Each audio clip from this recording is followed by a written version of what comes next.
ፊልማችን የሚጀምረው በጄንግ ከተማ ውስጥ ትንሽ ራቅ ብሎ ባለ ቦታ የተገነባውን ሬጉላር ሆቴል እያስመለከተን ሲሆን እዚህ ሆቴል ውስጥ የሚጠቀሙት ሀብታሞችና ባለስልጣናት ብቻ ናቸው።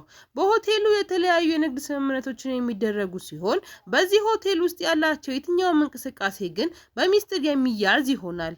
ወደዚህ እንደመጣች ትነግረዋለች።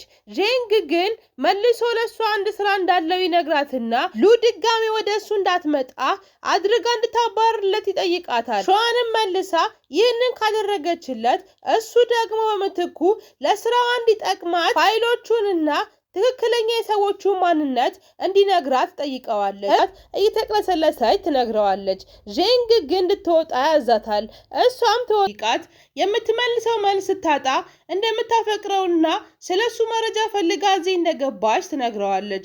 ጄንግም ይህን በሚሰማ ሰዓት ከንፈሮቿን ይስማታል። ይቅርታም ጠይቃ ትወጣለች። የሄደችን መስሏቸው ስለሷ ሲጠይቁት ስለሱ እውነተኛ ማንነት ይነግራቸዋል።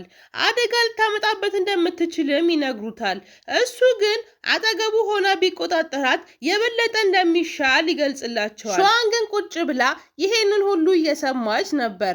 አውቆ እየተጫወተባትም እንደሆነ ታስባለች። በጣምም ትናደዳለች። በፍጥነትም ወደ ቢሮዋ ተመልሳ ለምን እዚህ እንዳቆያት ጠይቀዋለች።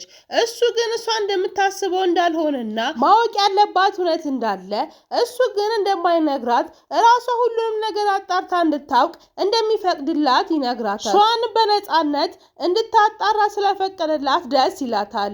ሲመሽም አሁን ጋር ደውላ አብረው ራት እንዲበሉ ያቀረበላትን ሀሳብ እንደተስማማችና አብረው ራት እንዲበሉ ጠይቀዋለች።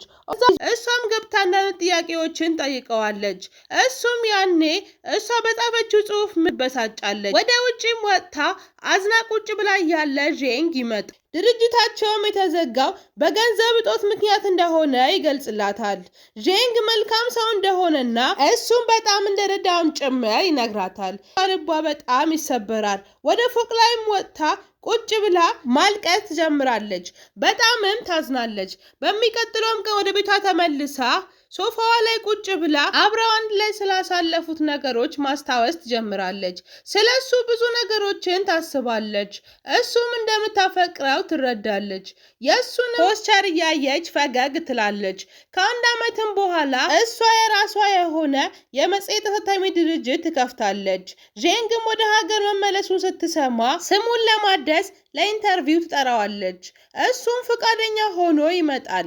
ጥያቄዎችንም መጠየቅ ትጀምርና መጀመሪያ እንዳገባ ትጠይቀዋለች። እሱም እንዳላገባና ፍቅረኛ ግን እንዳለው በቅርቡም እንደሚያገባ ይነግራታል። ሁለቱም እየተያዩ እያስመለከተን ፊልማችን እዚች ጋር ያበቃል። ውድ ቤተሰቦች ቻናሉን ሰብስክራይብ፣ ቪዲዮን ደግሞ ላይክ አድርጉት። መልካም ጊዜ